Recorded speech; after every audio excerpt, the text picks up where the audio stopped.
अस्सलाम वालेकुम, Mohammad Ishan with third episode of Revenue Room. बड़ा इंटरेस्टिंग टॉपिक है rise and fall of Bahria Town. हमेशा की तरह मिस मेमुना हमारे साथ हैं, वो अपना एक्सपर्ट ओपिनियन देंगी इस टॉपिक पे। सो मैम, पहले इस्टेब्लिश कर लें कि इज इट अ फॉल और नॉट। राइज तो हमने देख लिया, ये फॉल कंसिडर होगा या नहीं? यार अगर हम रियलिस्टिक होकर बात करें तो टू बी ऑनेस्ट कुछ हद तक ये फॉल है फॉर मिस्टर मलिक रियाज, क्योंकि मलिक रियाज का ही ये इतना बड़ा प्रोजेक्ट है। सो मलिक रियाज साहब को तो डेफिनेटली नुकसान हो रहा है, तो उनके लिए फॉल है। अगर हम थोड़ा सा और जुमरे में बात करें तो जितने भी इन्वेस्टर्स हैं जिन्होंने सिर्फ इन्वेस्टमेंट पॉइंट ऑफ व्यू से मल्टीपल प्लॉट्स लेके छोड़े हुए हैं, चाहे वो कमर्शियल है या वो रेजिडेंशियल है, उनके लिए फॉल है। बट आई थिंक जो कि रेजिडेंट है वहाँ कर उनको भी नुकसान कुछ हद तक हुआ है डेफिनेटली, जब प्राइस आपकी कम हुई है, लैंड थोड़ा सा आपकी नेगेटिव में जा रही है, लेकिन एज सच उनको डायरेक्टली इतना नुकसान नहीं हो रहा, उनको इनडायरेक्ट नुकसान होगा। अदरवाइज जो आप प्रॉपर अगर हम फॉल की बात करें तो फॉल है मलिक रियाज साहब के लिए, यस उनके लिए है, और उनके साथ साथ जितने भी इन्वेस्टर्स हैं कुछ हद तक उनका भी हम फॉल कंसिडर कर सकते हैं इस चीज़ के ऊपर। So not really fall for Bahria Town in particular, लेकिन fall for Malik Riaz, right? Indirectly Bahria Town का ही वो फॉल है बेसिकली। बट उन बहरिया टाउन के अंदर भी फिर कॉलम्स हैं। एक मलिक रियाज साहब की अपनी प्रॉपर्टी है, मलिक रियाज साहब का अपना पूरा एक सिस्टम है, उसके साथ इन्वेस्टर्स हैं, उसके साथ रेजिडेंट हैं। तो इसमें जो इस लपेट में आए हैं, फॉल की लपेट में जो डायरेक्टली आए हैं वो मलिक रियाज साहब और इन्वेस्टर्स आए हैं, और डेफिनेटली फिर बहरिया टाउन भी कुछ हद तक आया हुआ है, ठीक है? लेकिन रेजिडेंट हैं वो इनडायरेक्टली इस फॉल का शिकार हो रहे हैं। So let's talk about our topic briefly about the rise of Bahria town. I think अगर हम समंदर को कूजे में बंद करें तो मलिक रियाज साहब जैसे कि सब जानते हैं सियालकोट के रहने वाले हैं, और मलिक रियाज साहब ने स्टार्ट ही अपना डेवलपमेंट के सेक्टर से किया। उन्होंने पहले वो गवर्नमेंट के साथ काम करते थे, गवर्नमेंट के डिफरेंट प्रोजेक्ट्स उन्होंने लिए, रोड्स वगैरह, और भी मल्टी प्रोजेक्ट्स उन्होंने डिफेंस हाउसिंग सोसाइटी के साथ उन्होंने काम किया इनिशियली शुरू में। बट इनिशियली उनको था कि यार नहीं, ऐसा नहीं, हमें सिस्टम को समझना है, मैं इस तरह काम नहीं कर सकता, छोटे छोटे प्रोजेक्ट लेकर चलना करना ये इससे बात नहीं बनेगी। कुछ लोग होते हैं जो बड़ा सोचते हैं, ये उनमें से एक थे, और इन्होंने कहा कि नहीं, मुझे पहले सिस्टम को समझना होगा और उसके बाद देखना होगा कि मैं किस डायरेक्शन पे जाऊँ। उन्होंने सिस्टम को समझा, और सिस्टम को समझने के बाद उनका अपना जो 90s में पहला प्रोजेक्ट था वो था Bahria town Rawalpindi. I think gated community का कॉन्सेप्ट लाने वाले ये पहले शख्स हैं मलिक रियाज साहब। और आई थिंक अगर हम बात करें और अगर हम ये कहें कि रियल एस्टेट में सबसे बड़ा नाम मलिक रियाज साहब का है पाकिस्तान के रियल एस्टेट का, तो ये कहना आई थिंक गलत नहीं होगा। अभी उनके ऊपर जो गुजरी है वो एक अलग बात है, बट मलिक रियाज साहब ने रियल एस्टेट में बहुत बड़ा नाम कमाया है। उनको देख देख कर कई हाउसिंग सोसाइटीज़ बनी हैं। पाकिस्तान का इंफ्रास्ट्रक्चर बनाने में मलिक रियाज साहब का बहुत पॉजिटिव रोल है। जैसे मैंने सोसाइटी की बात की, उनका पहला प्रोजेक्ट बहरिया टाउन रावलपिंडी 90s में उन्होंने बनाया था, और ये वाहिद एक ऐसा प्रोजेक्ट था जो कि गेटेड कम्युनिटी पे था, जहाँ पर 4 दीवारी के अंदर आपको कमर्शियल एक्टिविटीज़ मिल रही हैं, आपको कमर्शियल प्लॉट्स मिल रहे हैं, आपको रेजिडेंशियल प्लॉट्स मिल रहे हैं, आपको वाइड रोड्स मिल रहे हैं, आपको हॉस्पिटल, पार्क, स्कूल्स, हर चीज़ आपको 4 दीवारी के अंदर मिल रही है। ये पहला प्रोजेक्ट था, और इन्होंने इस प्रोजेक्ट को डिलीवर भी बहुत खूबसूरती से किया। एट दैट टाइम 90s में अगर आप देखें तो 90s में इस तरह की सोसाइटी और इस तरह की कम्युनिटी डेवलप करना, आई थिंक ये बहुत एक अट्रैक्टिव चीज़ थी eight that time. Middle class, upper middle class ने यही चीज़ समझी कि भाई ये तो एक टर्निंग पॉइंट है, आपका मॉडर्न इंफ्रास्ट्रक्चर है, तो अगर हमें एक बेहतर लाइफ की तरफ जाना है तो हमें बहरिया टाउन को चूज़ करना चाहिए। बिल्कुल। आप यकीन करें eight that time Bahria town के प्लॉट परचेजिंग के लिए लाइनें लगी होती थी ऑफिस के बाहर। वही क्लाइंट अभी अगर हम देखें तो चूंकि सिचुएशन ऐसी है कि अभी वो इन्वेस्टर्स जो हैं वो परेशान है, बट एट दैट टाइम सबसे पहले उन्होंने बहरिया टाउन रावलपिंडी को सक्सेसफुली डिलीवर किया। उसके बाद उन्होंने बहरिया टाउन लाहौर की तरफ किया, जो कि मुल्तान रोड के ऊपर पार्कवे सिटी से थोड़ा सा आगे करके आप बहरिया टाउन लाहौर है। आप बहरिया टाउन लाहौर देखें, इतना खूबसूरत बना हुआ है कि आप यकीन करें जब एक दफ़ा आप चले जाते हैं तो आप गुम हो जाते हैं कि मैं बाहर कहाँ से निकलूँ, इतनी बड़ी सोसाइटी है वो। बिल्कुल ऐसे। इसी के साथ साथ अगर हम चलते हैं बहरिया टाउन कराची की तरफ, तो जो बहरिया टाउन कराची जहाँ पर बना है वहाँ पर पहले क्या था, सिर्फ डेजर्ट था। बिल्कुल। उस डेजर्ट को सिटी में कन्वर्ट करने वाले मलिक रियाज साहब हैं। सो जब राइस था तो पूरी दुनिया ने मलिक रियाज साहब का राइस देखा। बिल्कुल ऐसे। फिर जब फॉल आया तो हर अरूज को सवाल है, अब वो भी पूरी दुनिया देख रही है। बिल्कुल। तो ये चीजें हैं। सो आप क्या देखते हैं कि इनका जवाल एक्चुअल में स्टार्ट कब हुआ है? ये कहानी है 2018 की।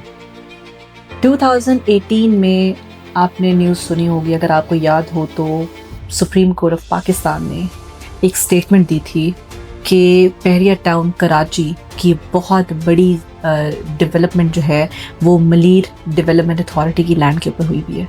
ये इनका सबसे पहला इनके ऊपर एक एलिगेशन करने या इनका एक टर्निंग पॉइंट कह ले कि जहाँ से इनका फॉल स्टार्ट होता है, ये पहला स्टेप था उनका। सुप्रीम कोर्ट ऑफ पाकिस्तान ने जब ये स्टेटमेंट दी, इस स्टेटमेंट ने थलथली तो मचाई, लेकिन इसके साथ साथ उन्होंने इसका एक सोल्यूशन भी दिया कि हम सेटलमेंट आपको देते हैं साथ साथ।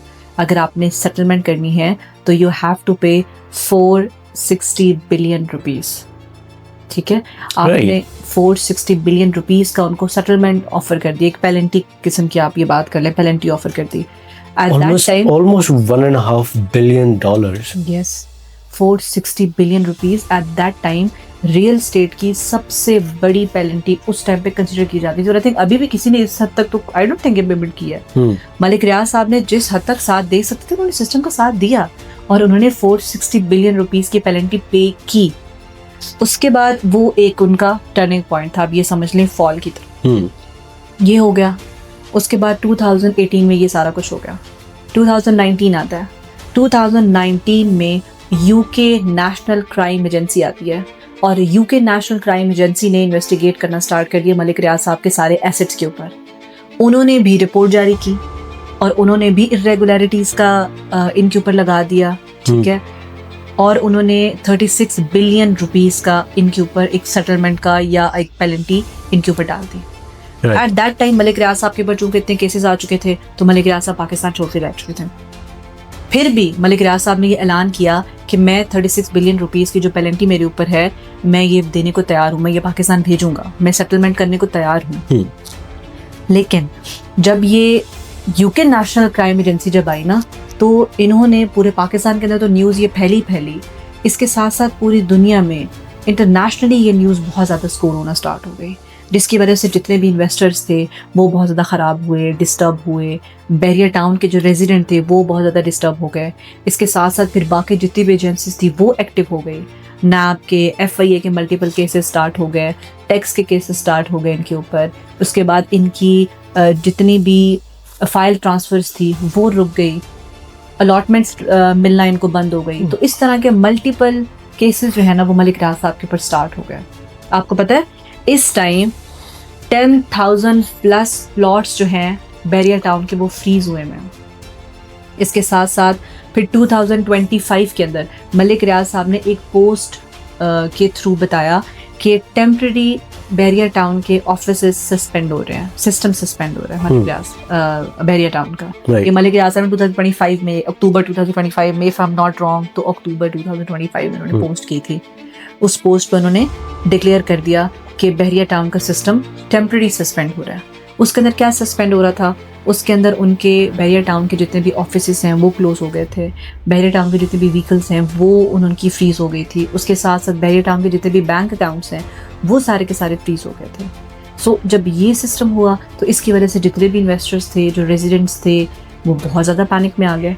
तो ये सारा मतलब स्टेप बाय स्टेप फिर वहाँ से जो 2018 से कहानी स्टार्ट होती है वो प्रेशर बिल्ड होता होता होता इतना हो गया कि आज DHA जैसे आपने नाम सुना होगा पिछले में भी न्यूज़ कि अब वो उस चीज़ को ओवरटेक करना स्टार्ट हो गया बहरिया टाउन पे वाली साइड को। आपने ना रिकॉर्डिंग से पहले बड़ी मजे की बात की थी कि मलिक साहब अपने मुंह से कहते हैं कि मैं सिस्टम को खरीदता नहीं हूँ, सिस्टम को खुश रखता हूँ।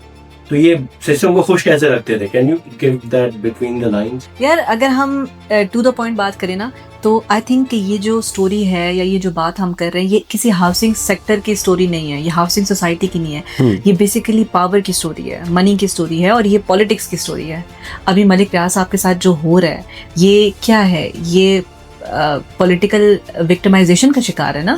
ठीक है, अगर हम एक एग्जैक्ट वर्ड उनके लिए यूज़ करें तो वो सिर्फ पॉलिटिकल विक्टिमाइजेशन ही है ये। जैसे आपने बताया कि हम जैसे अभी बात कर रहे थे कि वो सिस्टम को खुश रखते हैं, तो कई न्यूज़ में भी ये चीज़ हाईलाइट की गई है कि सिस्टम के बहुत बड़े बड़े नाम मलिक रियाज साहब के कई प्रोजेक्ट्स में पार्टनर रहे हैं।